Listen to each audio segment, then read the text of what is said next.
अच्छा, ये बच्चियां बैठी हैं, इनकी जब शादी होती है तो एंगेजमेंट रिंग कितनी महंगी बनती है। सीता की एंगेजमेंट रिंग कितनी महंगी होगी, लेकिन जब केवट के सामने भगवान राम बिना पैसे के खड़े हो गए कि उतराई देने के लिए कुछ नहीं है, और केवट ने कहा ऐसे तो जाने नहीं दूंगा, पैसे दो, उतराई तो देनी पड़ेगी।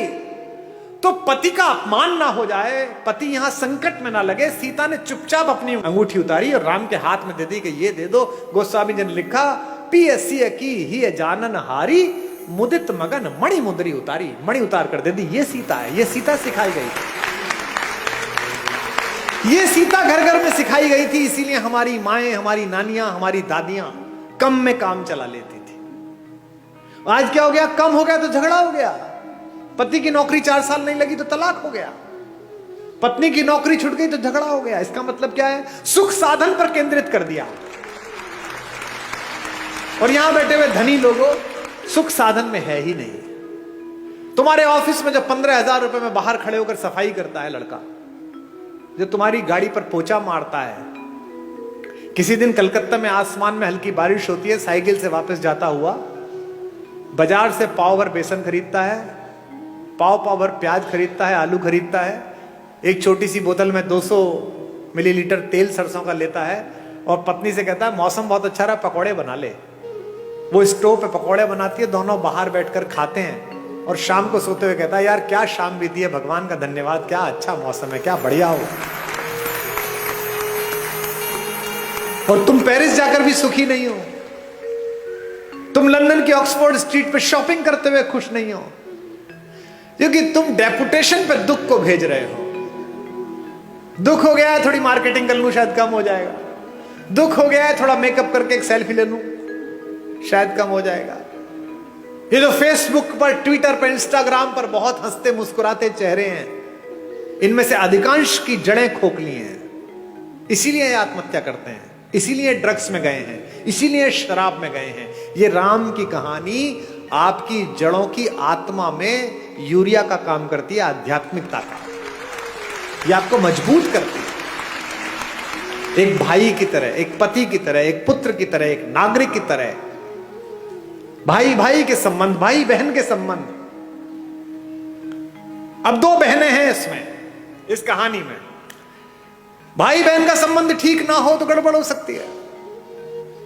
एक बहन है शूर्पणखा, जिसको अपने बदले की चिंता है, भाई के नाश हो जाने की चिंता नहीं है।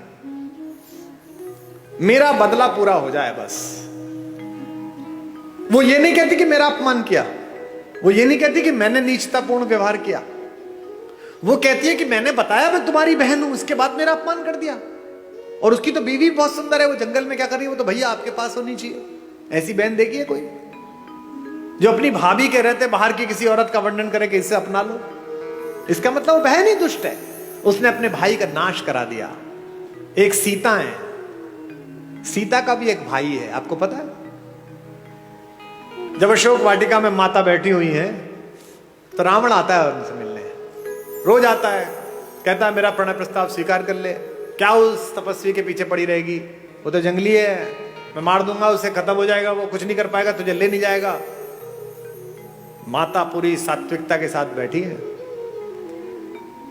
एक दिन कहता है कि देख मेरी बात मान ले, अन्यथा मैं बलपूर्वक तुझे उठा लूंगा यहां से।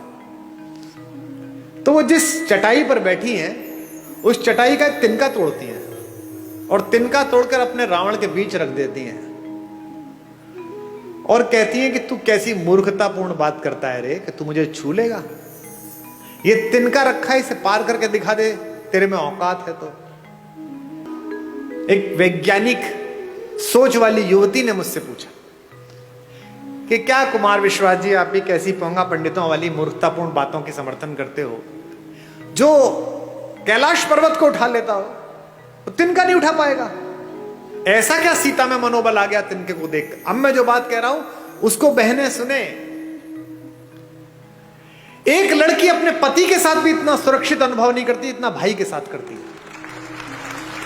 क्यों?